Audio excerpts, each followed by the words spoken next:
Hello friends, आप सभी लोगों का हमारे YouTube channel biology with Aarti Yadav में स्वागत है। आज हम बात करेंगे जीके जीएस के जो इम्पोर्टेंट क्वेश्चन हैं उनके बारे में, क्योंकि हम लोगों को पता है कि बीएससी नर्सिंग का जो एग्ज़ाम होगा अब अलग से किया जा रहा है, अलग से बीएससी नर्सिंग का एग्ज़ाम हो रहा है।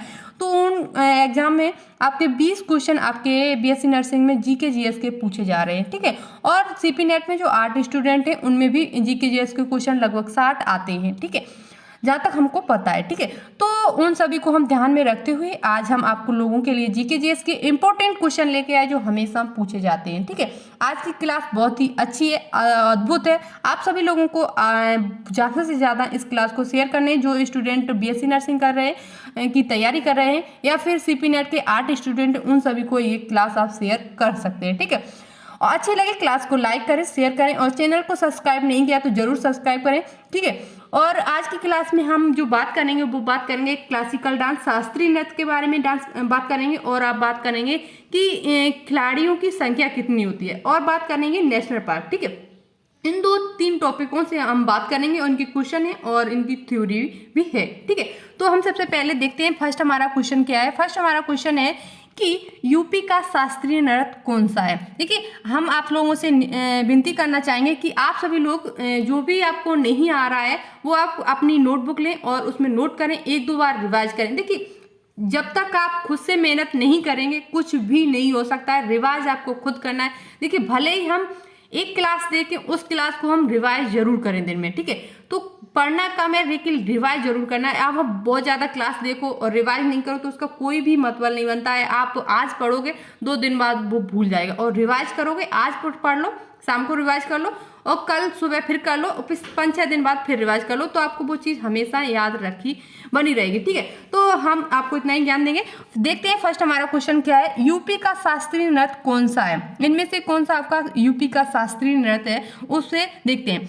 फर्स्ट आपका ऑप्शन है उड़ीसी, सेकंड आपका ऑप्शन है कुचिपुड़ी, थर्ड ऑप्शन आपका है मोहिनीअट्टम और डी ऑप्शन आपका है कथकली, ठीक है, कथक, ठीक है। डी ऑप्शन जो आपका है वो कथक है, ठीक है। अब हम बात करते हैं कि फर्स्ट इसका जो राइट आंसर होगा वो आपका होगा कथक। कथक है वो उत्तर प्रदेश का क्लासिकल नृत्य है, ठीक है, क्लासिकल डांस है, ठीक है।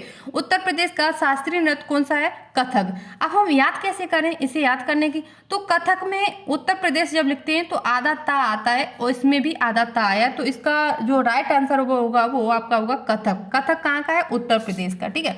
अब नेक्स्ट देखते हैं। नेक्स्ट देखिए, पूरी स्लाइड हमने दे दी है। शास्त्रीय नृत्य जो क्लासिकल डांस होते हैं वो उनकी संख्या जो है वो 8 है। अभी तक भारत को जो क्लासिकल डांस है वो 8 है, ठीक है। फर्स्ट देखते हैं, फर्स्ट इसका नाम क्या है। फर्स्ट लिखा है भरतनाट्यम। भरतनाट्यम है वो तमिलनाडु का शास्त्रीय नृत्य है। आपसे पूछा जाएगा कि तमिलनाडु का शास्त्रीय नृत्य कौन सा है, इस तरह क्वेश्चन बनेगा, या फिर बनेगा भरतनाट्यम किस राज्य का शास्त्रीय नृत्य है, ठीक है। तो भरतनाट्यम है वो कहाँ का है? तमिलनाडु का। बात करते हैं कथक। कथक कहाँ का है? उत्तर प्रदेश का। उत्तर प्रदेश का क्लासिकल डांस कौन सा है? तो कथक है। आपसे ऐसे भी क्वेश्चन पूछा गया नॉर्थ इंडिया का क्लासिकल डांस कौन सा है, नॉर्थ इंडिया का शास्त्रीय नृत्य कौन सा है, तो आपका कौन सा होगा? कथक। नॉर्थ इंडिया में उत्तर प्रदेश से यदि मैप में आप देखोगे तो उत्तर प्रदेश नॉर्थ इंडिया में आता है, ठीक है। तो नॉर्थ इंडिया का जो क्लासिकल डांस है वो कौन सा है? कथक, ठीक है। नेक्स्ट देखते हैं कथकली। कथकली कहाँ का है? केरल का आपका शास्त्रीय नृत्य है, ठीक है। कथकली कहाँ का है? केरल का। कुचिपुड़ी कहाँ का है? आंध्र प्रदेश का। कुचिपुड़ी, आंध्र पूड़ी, पूड़ी आदि भी पूड़ी कर लेते हैं हम लोग खाते, तो इस तरह आप याद रख सकते हैं दिमाग में कि कुचिपुड़ी कहाँ का है? आंध्र प्रदेश का। मणिपुरी की बात करें तो मणिपुरी आपका कहाँ का है? मणिपुरी आपका मणिपुरी का, ये तो याद हो जाएगा। मोहिनीअट्टम कहाँ का है? तो मोहिनीअट्टम है वो आपका केरल का है। कहाँ का है? केरल का। और उड़ीसी की बात करें तो उड़ीसी आपका उड़ीसा का है और शास्त्रीय आपका असम का है। ये क्लासिकल डांस आपको याद करने, हर हालत में याद करने, क्योंकि यहाँ से एक क्वेश्चन हर एग्जाम में बनता है। और आपके में पिछली बार भी नर्सिंग का जो एग्जाम हुआ था उसमें पूछा गया था, इस बार भी पूछा गया जगह पहले पूछा गया था कथकली। तो आप इन 8 क्लासिकल डांस को याद रख लेना, ठीक है। इनसे एक क्वेश्चन हमेशा 1 नंबर पक्का यहाँ से है आपका, ठीक है। तो शास्त्रीय नृत्य में कितने शास्त्रीय नृत्य होते हैं? 8। भरतनाट्यम कहाँ का? तमिलनाडु का। कथकली आपका कथक पूछा जाए तो उत्तर प्रदेश नॉर्थ इंडिया का। कथकली केरल का। और कुचिपुड़ी आपका कहाँ का है? कुचिपुड़ी आंध्र प्रदेश का। मणिपुरी का। मोहिनीअट्टम केरल का। और उड़ीसी की बात करें तो उड़ीसा का। और अशास्त्रीय असम का। कहाँ का है? असम का, ठीक है। ये एक क्वेश्चन यहाँ से एक ही और बनेगा कि सबसे पुराना शास्त्रीय नृत्य कौन सा है। सबसे पुराना शास्त्रीय नृत्य की बात करें तो आपका भरतनाट्यम सबसे पुराना क्लासिकल डांस है। भरतनाट्यम भारत का सबसे पुराना क्लासिकल डांस है। यहाँ से एक क्वेश्चन बन सकता है, मतलब यहाँ से भी पूछा जाता है कि इस भारत का सबसे पुराना क्लासिकल डांस कौन सा है, तो भरतनाट्यम है। ठीक है, अब नेक्स्ट क्वेश्चन का है देखते हैं। अब देखिए इनको रिवाइज कर लें, हमने 8 याद किए, अब इनको देखते हैं। पहला है यहाँ पे क्वेश्चन जो पूछा गया है, तमिलनाडु का शास्त्रीय नृत्य कौन सा है। इनमें से तमिलनाडु का आपका शास्त्रीय नृत्य कौन सा है। फर्स्ट ऑप्शन ए है कथक, सेकंड है आपका कथकली, थर्ड है आपका भरतनाट्यम और डी आपका है कुचिपुड़ी। अब कुचिपुड़ी की बात करते हैं तो ये हमारा कहाँ का है, आंध्र प्रदेश का। ठीक है, भरतनाट्यम की बात करते हैं ये हमारा तमिलनाडु का, कहाँ का है, तमिलनाडु का। तो जो राइट आंसर जो हमारा हो जाएगा वो हमारा हो जाएगा भरतनाट्यम तमिलनाडु का। अब कथकली की बात करें तो केरल का है। केरल का शास्त्रीय नृत्य कौन सा है, कथकली। कथक की बात करें तो ये यूपी का, कहाँ का है, यूपी का। ठीक है, तो इन सभी को हम रिवाइज कर लिया है। ठीक है, अब नेक्स्ट देखते हैं।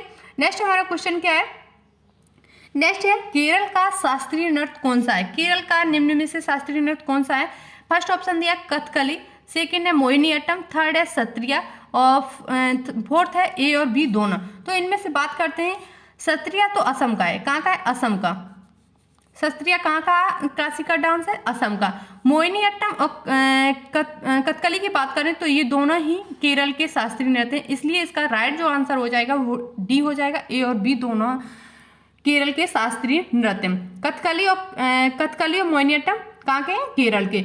और भरतनाट्यम तमिलनाडु का, सत्रिया असम का, मणिपुरी का, उसका के उत्तर प्रदेश की बात करें तो कथक। ठीक है, ये सभी को आपको रिवाइज करने, 1-2 बार रिवाइज करोगे आपको याद हो जाएंगे। आंध्र प्रदेश का शास्त्रीय नृत्य कौन सा है। आंध्र प्रदेश का शास्त्रीय नृत्य कौन सा है। देखिए सबसे पहले Kuchipudi, Sattriya, B option, C option आपका मोहिनीअट्टम, डी ऑप्शन आपका है कथक। तो इनमें से जो यदि बात करें कथक तो उत्तर प्रदेश का है, मोहिनीअट्टम अभी आपको बताया था कहाँ का है, तमिलनाडु का, सॉरी केरल का मोहिनीअट्टम। केरल का क्या है, मोहिनीअट्टम। केरल की बात करें तो मोहिनीअट्टम और आपका कौन सा है, कथकली केरल के। सत्रिया कहाँ का है, असम का। सत्रिया असम का। कुचिपुड़ी इसका राइट आंसर हो जाएगा। कुचिपुड़ी है वो आंध्र प्रदेश का शास्त्रीय नृत्य है। कुचिपुड़ी, पुड़ी मतलब आदि, तो आंध्र प्रदेश, आंध्र में क्या है, आधा है तो लिखते आंध्र, समझ लो आधा। ठीक है, तो कुचिपुड़ी जो शास्त्रीय नृत्य है वो कुचिपुड़ी है, वो आंध्र प्रदेश का शास्त्रीय नृत्य है। ठीक है, नेक्स्ट हमारा क्वेश्चन क्या है वो देखते हैं। नेक्स्ट देखो, फिर यहाँ से फिर रिवाइज करें आपके साथ। ठीक है, भरतनाट्यम कहाँ का है, तमिलनाडु को। भरतनाट्यम तमिलनाडु, कथक उत्तर प्रदेश का और नॉर्थ इंडिया का। कथकली कहाँ का है, केरल का। कुचिपुड़ी आंध्र प्रदेश का। मणिपुरी का। ठीक है, और मोहिनीअट्टम केरल का। उड़ीसी उड़ीसा का। सत्रिया असम का। ठीक है, ये क्लासिकल डांस आपको ये रिवाइज करते रहना, क्योंकि यहाँ से एक क्वेश्चन 100%, 100 नहीं 200% बनता है। ठीक है, यहाँ तक हमने रिवाइज कर लिया। अब नेक्स्ट हम देखते हैं, नेक्स्ट हमारे स्लाइड में क्या है। नेक्स्ट देखते हैं विभिन्न खेलों में खिलाड़ियों की संख्या। यहाँ से भी क्वेश्चन पूछा जाता है। ठीक है, तो हम देख लेते हैं। फर्स्ट हमारा दिया गया है क्रिकेट, फुटबॉल और हॉकी में खिलाड़ियों की जो संख्या होती है वो 11 होती है। कितनी होती है, 11। क्रिकेट, फुटबॉल, हॉकी में खिलाड़ियों की संख्या कितनी होती है, 11। पोलो की बात करें तो 7। वाटर पोलो की बात करें तो यहाँ पे 7 हो जाएगा। वाटर पोलो की अभी हम याद कैसे करेंगे, तो वाटर पोलो में वाटर का पीएच मान कितना होता है, 7। तो आप वाटर पोलो में खिलाड़ियों की जो संख्या होगी वो 7 होगी। ठीक है, खो खो में बात करें तो 9, और बास्केटबॉल की बात करें तो 5, और बेसबॉल की बात करें तो 9, और शतरंज में 2। ठीक है, बैडमिंटन, टेबल और टेनिस में बात करें तो डबल और सिंगल में खेला जाता है। तो इनमें 1 या 2 दोनों हो सकते हैं। देखिए 1 या 2 मतलब इसमें दो भी होते हैं एक साइड में, और डबल भी खेल सकते हो, सिंगल भी खेल सकते हो। तो इसमें 1 या 2 खिलाड़ियों की संख्या होती है एक टीम में। ठीक है, और वॉलीबॉल की बात करें तो इसमें वॉलीबॉल में 6 होते हैं। एबी फुटबॉल या रग्बी फुटबॉल की बात करें तो आपके रग्बी फुटबॉल में जो खिलाड़ियों की संख्या होती है वो 15 होती है। कितनी होती है, 15। यहाँ से जो क्वेश्चन सबसे ज़्यादा पूछा जाता है वो आपका पूछा जाता है क्रिकेट, फुटबॉल और हॉकी में कितनी खिलाड़ियों की संख्या होती है। एक पूछा जाएगा क्रिकेट में खिलाड़ियों की संख्या कितनी होती है, तो 11। फुटबॉल में खिलाड़ियों की संख्या कितनी होती है। पिछली बार क्रिकेट में खिलाड़ियों की संख्या आपकी पूछी गई थी नर्सिंग के एग्जाम में। तो इनकी देखिए हम जो आपके पिछले जो पेपर में जो पूछा गया उसी के हिसाब से आपको हम क्वेश्चन कराएंगे, ठीक है। तो क्रिकेट और फुटबॉल और हॉकी में खिलाड़ियों की जो संख्या है वो आपकी 11 है, पोलो में 4। तो आपको जो याद करना है सबसे ज्यादा जो इम्पोर्टेंट, क्रिकेट फुटबॉल और हॉकी में खिलाड़ियों की संख्या कितनी होती है, 4, वो 11 होती है, सॉरी, पोलो में 11 वो 4 होती है, पोलो में कितनी है 4, सॉरी, और क्रिकेट में कितनी है 11, ठीक है। वाटर पोलो की बात करें तो आपकी 7 होगी, यहाँ पे आपको याद करना है, वो यहाँ पे मिसप्रिंट है। वाटर पोलो में खिलाड़ियों की जो संख्या है वो 7 है, खो खो में 9, ठीक है, ये याद करना है। और आपको करना है बास्केटबॉल और बेसबॉल, और आपको करना है रग्बी फुटबॉल, इनमें पूछी जाती है, सबसे ज़्यादा आपका पूछा जाता है यही, क्रिकेट फुटबॉल हॉकी सबसे ज़्यादा, और आपका वाटर पोलो पूछा जाता है, खो खो पूछा जाता है, बेसबॉल पूछा जाता है, बास्केटबॉल पूछा जाता है, और रग्बी फुटबॉल पूछा जाता है। ये 5 से 7 पॉइंट हैं, वो आपको याद करने, इनमें इनकी खिलाड़ियों की संख्या कितनी है वो आपको याद करनी है, ठीक है। नेक्स्ट देखते हैं। नेक्स्ट हमारा क्वेश्चन है, अब जो क्वेश्चन बहुत ही इंपॉर्टेंट जो हमेशा पूछे जाते हैं वो है क्वेश्चन कि ओलंपिक खेलों में व्यक्तिगत पदक जीतने वाले प्रथम भारतीय खिलाड़ी कौन से। ओलंपिक खेलों में जो ओलंपिक किए जाते हैं, आपका पिछली ईयर 2022 में, 2020 वाला है वो 2021 में टोक्यो ओलंपिक हुए हैं। आपसे ये पूछा जाएगा कि हाल ही में टोक्यो ओलंपिक कहाँ हुए, तो जो हाल ही में जो ओलंपिक हुए वो टोक्यो जापान में हुए हैं, जो 2021 में हुए, 2020 वाला में होने थे लेकिन ये कोविड की वजह से नहीं हुए थे, वो 2021 में हुए। तो टोक्यो ओलंपिक 2020 है, वो कहाँ पे हुए थे, आपके जो ओलंपिक लेटेस्ट में हो टोक्यो में, कहाँ पे हुए, टोक्यो में, टोक्यो 2020 ओलंपिक जापान में हुए थे, ठीक है। ये आपसे क्वेश्चन पूछा जा सकता है करंट में जीके, ठीक है। अब बात करते हैं कि ओलंपिक खेलों में व्यक्तिगत पदक जीतने वाले प्रथम भारतीय कौन से हैं। तो फर्स्ट ऑप्शन आपका है केडी जाधव, सेकंड ऑप्शन जो आपका है कर्णम मल्लेश्वरी, थर्ड ऑप्शन आप है अभिनव बिंद्रा, और डी आपका कोई नहीं, ठीक है। तो इसका जो राइट आंसर होगा वो आपका होगा KD Jadhav. KD Jadhav first व्यक्ति हैं जिन्होंने ओलंपिक खेलों में व्यक्तिगत, मतलब एक के लिए, मतलब टीम में की बात करें तो हॉकी हमारी 1928 में फर्स्ट पदक लेके आई थी, लेकिन यहाँ पे पूछा जाए व्यक्तिगत, हॉकी में 11 खिलाड़ी होते वो टीम है, ठीक है।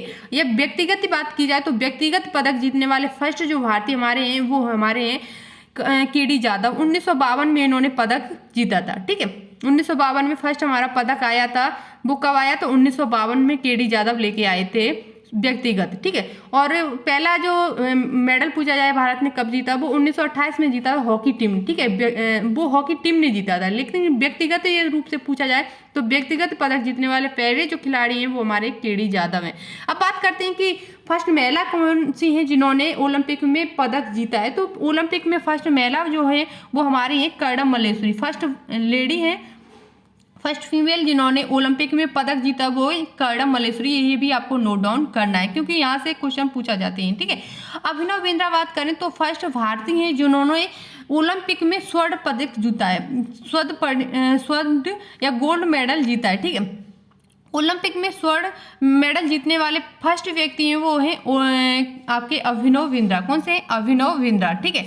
नेक्स्ट बात करते हैं, नेक्स्ट हमारा क्वेश्चन क्या है, इंग्लिश चैनल तैरकर पार करने वाले प्रथम भारतीय कौन है। इंग्लिश चैनल को तैरकर पार करने वाले प्रथम भारतीय कौन से। फर्स्ट ऑप्शन आपका है आरती शाह, सेकंड ऑप्शन, देखिए फर्स्ट ऑप्शन हमारा क्या है आरती शाह, सेकंड है महिर सिंह, और थर्ड है आपका आशीष कुमार, और डी आपका है सुशील कुमार। इनमें से फर्स्ट जो हमारा राइट आंसर होगा वो हमारा होगा महिर सिंह। महिर सिंह फर्स्ट व्यक्ति हैं जिन्होंने इंग्लिश चैनल को तैरकर पार किया था। अब बात करते हैं फर्स्ट लेडी कौन है जिन्होंने इंग्लिश चैनल को तैरकर पार किया, तो वो थी आपकी आरती शाह। फर्स्ट या फीमेल की बात करें तो वो थी आपकी आरती शाह। और ऐसे ही पूछा जाए कि इंग्लिश चैनल को तैरकर पार करने वाले प्रथम भारतीय कौन है, तो वो आपके हैं महिर सिंह। और फर्स्ट लेडी की बात करी जाए, फर्स्ट महिला की बात की जाए तो वो आपकी हैं आरती शाह, ठीक है। नेक्स्ट देखते हैं, नेक्स्ट हमारा क्वेश्चन क्या है। नेक्स्ट क्वेश्चन है एशियाई खेलों में स्वर्ण पदक जीतने वाले प्रथम भारतीय महिला कौन है। एशियाई खेलों में स्वर्ण पदक जीतने वाली प्रथम भारतीय महिला कौन है, तो वो कौन सी है आपकी। फर्स्ट हमारा ऑप्शन है कमलजीत सिंधु, सेकंड है रानी रामपाल, और थर्ड ऑप्शन है पीवी सिंधु, डी ऑप्शन है विश्वनाथ आनंद। देखिए इनमें से एशियाई खेलों में स्वर्ण पदक जीतने वाले प्रथम भारतीय महिला कौन है, तो वो आपके हैं कमलजीत सिंधु। फर्स्ट महिला कौन सी है जिन्होंने एशियाई खेलों में स्वर्ण पदक जीता, तो वो आपकी कमलजीत सिंधु। अब बात करते हैं कि यहाँ पे जो एक विश्वनाथ आनंद है, ये शतरंज से संबंधित है। इन्होंने ये फर्स्ट हमारे ग्रैंड स्लैम है। फर्स्ट यदि ग्रैंड स्लैम पूछा जाए कि फर्स्ट ग्रैंड शतरंज में दिया जाता है ग्रैंड स्लैम, तो फर्स्ट हमारे ग्रैंड स्लैम कौन से है? विश्वनाथ आनंद शतरंज से संबंधित है। ये पूछा जाएगा कि विश्वनाथ आनंद किस खेल से संबंधित है, तो यही आपके किससे? शतरंज से संबंधित है। किससे? शतरंज से। बहुत ज्यादा पूछा जाता है, ठीक है। और नेक्स्ट हमारा क्वेश्चन क्या है वो देखते हैं। नेक्स्ट हमारा क्वेश्चन है कि देखिए, अब हम देखते हैं, देखिए क्वेश्चन हम डायरेक्ट डेली हम आपके लिए बहुत सारे क्वेश्चन लेके आएंगे, लेकिन हम उससे पहले आपको देखते हैं आज की क्लास कितना अच्छा आपको कितना रिस्पॉन्स देते हैं। यदि आपको ये क्लास अच्छी लगती है तो आप ज़्यादा से ज़्यादा शेयर करें। आज यदि अच्छे इसके व्यू आते हैं तो हम डेली आपके लिए क्लास लेके जरूर आएंगे, और अच्छे व्यू नहीं आए तो हमारी मेहनत करने का कोई फायदा नहीं बनता। आज हम इसमें हमने 2-3 टॉपिक आपके क्लियर कराएंगे। पहला तो हम कराते हैं शास्त्रीय नृत्य, खेलों की संख्या, यहाँ से भी एक क्वेश्चन पूछा जाता है। अब नेशनल पार्क, यहाँ से भी 3 क्वेश्चन यहाँ से पूछे जाएंगे आज की क्लास से, ठीक है। तो महत्वपूर्ण जो आपके नेशनल पार्क है वो हम बात करेंगे। नेशनल फर्स्ट हमारा नेशनल पार्क है Dudhwa national park. Dudhwa national park कहाँ का है? तो ये एकमात्र यूपी का नेशनल पार्क है। यूपी का एकमात्र नेशनल पार्क कौन सा है? दुधवा नेशनल पार्क, ठीक है। अब बात करते हैं माधवगढ़, पिंच, पन्ना नेशनल पार्क, और Sanjay national park, Satpura national park और बांधवगढ़ नेशनल पार्क। ये सभी नेशनल पार्क आपके मध्य प्रदेश में है। कहाँ के नेशनल पार्क है? मध्य प्रदेश के। मध्य प्रदेश के नेशनल पार्क पूछे जाए तो कौन कौन से?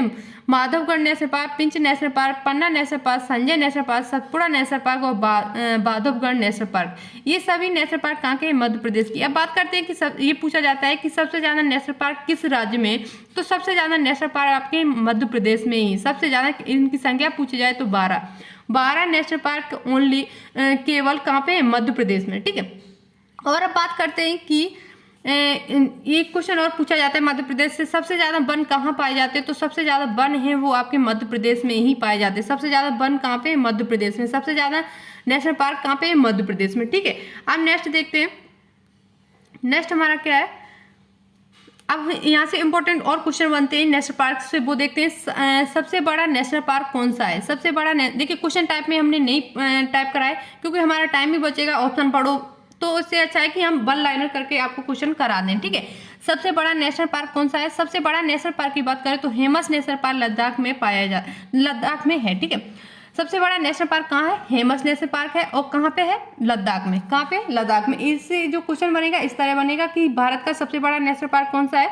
तो आपका कौन सा है? हेमस नेशनल पार्क। कहाँ पाया जाता है? तो लद्दाख में पाया जाता है। आप सबसे छोटे नेशनल पार्क की बात करते हैं तो सबसे छोटा जो नेशनल पार्क है वो साउथ बटन नेशनल पार्क है। वो कहाँ पे है? अंडमान निकोबार में। कहाँ पे? अंडमान निकोबार में सबसे छोटा नेशनल पार्क आपका पाया जाता है, ठीक है। अब बात करते हैं भारत का एकमात्र तैरता हुआ नेशनल पार्क, वेरी इंपॉर्टेंट, सबसे ज्यादा पूछा जाने वाला क्वेश्चन यही है नेशनल पार्क से। भारत का एकमात्र तैरता हुआ नेशनल पार्क कौन सा है? तो वो आपका है केवल लामजाओ। सबसे तैरता हुआ नेशनल पार्क है वो कहाँ पाया जाता है? मणिपुरी में पाया जाता है, ठीक है। मणिपुर का जो नेशनल पार्क है केवल लामजाओ, एकमात्र तैरता हुआ नेशनल पार्क है। भारत का एकमात्र तैरता हुआ नेशनल पार्क कहाँ पे है? मणिपुर में। और उसका नाम क्या पूछा जाए तो केवल लामजाओ। ये आपको याद रखना, बहुत ही इंपॉर्टेंट क्वेश्चन है। ये क्वेश्चन हमेशा ही किसी ना किसी एग्जाम में पूछा ही जाता है, ठीक है। तो आपसे भी पूछा जा सकता है, ठीक है।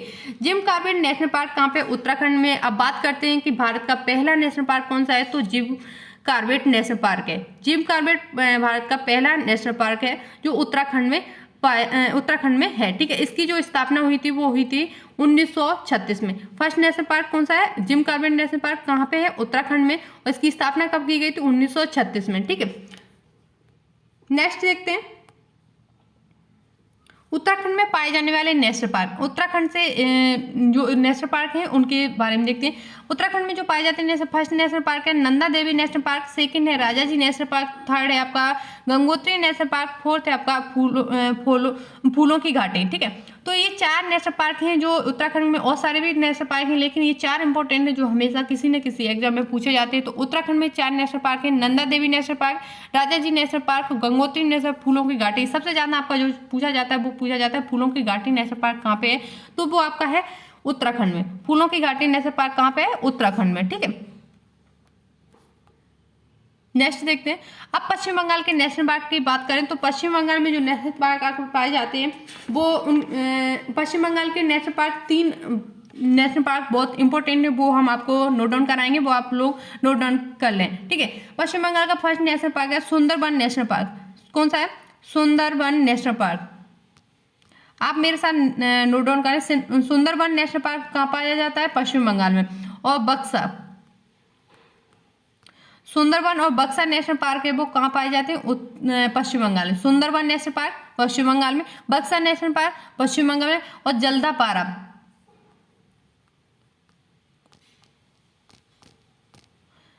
ये 3 नेशनल पार्क आपको कहाँ से याद करने? पश्चिम बंगाल। पश्चिम बंगाल के 3 नेशनल पार्क को आपको याद करने। कौन कौन से? जल्दापारा कहाँ का है? आपका पश्चिम बंगाल का, और बक्सा, और आपका है सुंदरबन। सुंदरबन, बक्सा और जल्दापारा, ये जो नेशनल पार्क हैं वो आपके कहाँ के? पश्चिम बंगाल के नेशनल पार्क हैं। ये तीनों ही आपको याद करने बहुत ज़्यादा पूछे जाते हैं। सबसे ज़्यादा जो पूछा जाता है वो जब पूछा जाता है उत्तराखंड से, सुंदरबन नेशनल पार्क किस राज्य का है? तो सुंदरबन जो नेशनल पार्क है वो आपका है पश्चिम बंगाल। सुंदरबन नेशनल पार्क कहाँ का है? पश्चिम बंगाल। ये सबसे ज़्यादा पूछा जाता है कि सुंदरबन नेशनल पार्क कहाँ का है, तो आपका वो है पश्चिम बंगाल का। ये आपको याद रखना है। ठीक है, सबसे इम्पोर्टेंट जो है पश्चिम बंगाल से नेशनल पार्क पूछा जाता है, तो सबसे ज़्यादा पूछा जाता है सुंदरबन नेशनल पार्क कहाँ का है, तो पश्चिम बंगाल का है। ठीक है, आपको याद रखना है। ये 1-2 बार रिवाइज करोगे आपको याद हो जाएंगे। अब राजस्थान की बात करते हैं तो राजस्थान के भी 3 आपको नेशनल पार्क याद करने। एक आपका है केवलादेव, आप मेरे साथ नोट डाउन कर क्योंकि हमने पीपीटी में लिख नहीं पाया। केवलादेव नेशनल पार्क ये कहाँ का है? राजस्थान का। केवलादेव नेशनल पार्क और सरिस्का। ठीक है, सरिस्का और केवलादेव और नेशनल पार्क, और एक आपका है रणथंभौर। देखिए, नेशनल पार्क तो बहुत सारे हैं इसमें, लेकिन हमको वही नेशनल पार्क पढ़ाने हैं आपको जो ज़्यादातर पूछे जाते हैं। ठीक है, ज़्यादातर जो पूछे जाते हैं उनके पूछने के ज़्यादा चांस रहते हैं। जो कम पूछे जाते हैं उनके चांस इतने नहीं होते, वो पूछे जाएं, लेकिन पूछ वो भी सकते हैं, लेकिन इतने चांस नहीं होते। ठीक है, तो आपके राजस्थान में 3 आपको याद रखना है। रणथंभौर नेशनल पार्क, और सरिस्का नेशनल पार्क, और केवलादेव नेशनल पार्क। केवलादेव सबसे ज़्यादा पूछा जाता है, और रणथंभौर, ये तीनों ही ज़्यादातर पूछे जाते हैं। तो आपको 2 तो ज़्यादा याद करने, सरिस्का और केवलादेव। केवलादेव नेशनल पार्क और सरिस्का नेशनल पार्क कहाँ के हैं? राजस्थान के। ठीक है, अब नेक्स्ट देखते हैं गुजरात के नेशनल पार्क। देखिए, गुजरात के जो नेशनल पार्क हैं वो भी बहुत इंपॉर्टेंट है। ठीक है, गुजरात के नेशनल पार्क हमेशा किसी न किसी एग्जाम में पूछे ही जाते हैं। देखिए, गुजरात के जो नेशनल पार्क हैं वो है, पहला हमारा है, फर्स्ट है गिर नेशनल पार्क। सबसे ज़्यादा पूछा जाने वाला नेशनल पार्क है वो गिर नेशनल पार्क। गुजरात से पूछा जाएगा तो सबसे ज़्यादा जो पूछा जाता है वो पूछा जाता है गिर नेशनल पार्क किस राज्य में है। तो गिर नेशनल पार्क आपका गुजरात है, गा से गिर और गा से गुजरात, तो इस तरह आपको याद रखना है। एशियाई टाइगर जो पाए जाते हैं वो गिर नेशनल पार्क में ही पाए जाते हैं। एशियाई शेर जो पाए जाते हैं वो आपके एशियाई शेर हैं वो कहाँ पाए जाते हैं? तो आपके जो पाए जाते हैं वो गिर नेशनल पार्क में ही पाए जाते हैं। गिर नेशनल पार्क में एशियाई शेर पाए जाते हैं। ये पूछा जाता है एशियाई शेर किस नेशनल पार्क में पाए जाते हैं? तो गिर नेशनल पार्क में पाए जाते हैं। ठीक है, इससे जो क्वेश्चन बनते हैं कि इस नेशनल पार्क में कौन सा जीव जंतु पाया जाता है, तो वो इस तरह के जो क्वेश्चन बनते हैं वो नेक्स्ट क्लास में हम लेके आएंगे। अभी हम आपको नेशनल पार्क करा रहे हैं तो वो नेशनल पार्क करा दें। ठीक है, तो जो इनसे क्वेश्चन बनते हैं जैसे गिर नेशनल पार्क में क्या पाया जाता है? एशियाई शेर पाए जाते हैं, टाइगर पाए जाते हैं, या जो भी इस तरह के क्वेश्चन पूछे जाते हैं वो हम एक सिंग वाला गैंडा पाया जाता है किस नेशनल पार्क में पाया जाता है। इस तरह के जो क्वेश्चन आते हैं वो हम नेक्स्ट क्लास में आपको लेके आएंगे। तो गुजरात को जो नेशनल पार्क है वो पहला हमने आपको बताया गिर नेशनल पार्क किस राज्य में पाया जाता है? तो गुजरात में पाया जाता है। नेक्स्ट हमारा है कि ब्लैक बक, यहाँ से 2 नेशनल पार्क के बारे में ज़्यादातर पूछा जाता है, ब्लैक बक नेशनल पार्क और गिर नेशनल पार्क। सबसे ज़्यादा जो आप पूछा जाता है गिर नेशनल पार्क कहाँ का है? तो गुजरात का है। ठीक है, वो आपको याद रखना हो। ब्लैक बक कहाँ का है? तो वो भी आपका कहाँ का है? गुजरात का नेशनल पार्क है। ठीक है, आप देखते हैं नेक्स्ट किस राज्य का नेशनल पार्क है। नेक्स्ट नहीं दिया है। नेक्स्ट क्लास में जब भी हम आपको के लिए, अभी बचे बहुत सारे नेशनल पार्क बचे हुए हैं और नेशनल पार्क से जो इम्पोर्टेंट क्वेश्चन पूछे जाते हैं, एक सींग वाला गैंडा किस राज्य में पाया जाता है, इस तरह एशियाई शेर किस नेशनल पार्क में पाए जाते हैं, इस तरह के जो क्वेश्चन बनते हैं वो नेक्स्ट क्लास में हम लेके आएंगे। तो आज के लिए इतना ही है और इस क्लास को बहुत अच्छा आप लोगों को रिस्पॉन्स देना है और यदि हमारे साथ लास्ट तक बने रहे तो आप सभी लोगों को बहुत ज़्यादा थैंक यू। और इस क्लास को ज़्यादा से ज़्यादा शेयर करें अपने दोस्तों के साथ। और जो स्टूडेंट आर्ट से हैं उनके लिए, देखिए आर्ट के जो स्टूडेंट हैं उनके लिए यूट्यूब पे बहुत कम क्लासें हैं, लेकिन आप लोग यदि शेयर करना चाहें अपने दोस्तों के साथ शेयर कर दें तो हम क्लास लेके आएंगे जरूर, क्योंकि आर्ट स्टूडेंट को यूट्यूब पे कोई भी क्लास नहीं है। यदि आप शेयर कर देते हैं तो हम उनके लिए स्पेशल क्लास, यदि अच्छे मतलब बच्चे यदि 50-60 भी बच्चे डेली मेरे साथ क्लास देखेंगे तो हम उसके लिए जरूर मेहनत करेंगे। यदि बच्चे नहीं हैं हम कम्युनिटी पे पोस्ट डलाएंगे, देखें आर्ट से कितने स्टूडेंट हैं, तो हम इनके लिए डेली क्लास लेके आएंगे। और नहीं है तो आप लोग यदि शेयर करोगे तो जरूर स्टूडेंट हमसे जुड़ सकते हैं, ठीक है। तो आज के लिए फिर इतना ही रखते हैं। इस क्लास को बहुत अच्छा रिस्पांस देना और यदि अच्छा रिस्पांस मिलता है तो हम जरूर क्लास डेली लेके आएंगे और यदि क्लास का अच्छा रिस्पांस नहीं मिलता है तो हम क्लास नहीं लेके आएंगे, क्योंकि क्लास बनाने में टाइम लगता है। कंटेंट बनाओ, फिर वीडियो बनाओ, फिर अपलोड करो, बहुत ज़्यादा टाइम लगता है, ठीक है। टाइम की बहुत कदर करनी चाहिए। तो आज के लिए फिर इतना ही रखते हैं। Thank you. जय हिंद, जय Bharat. Thank you so much.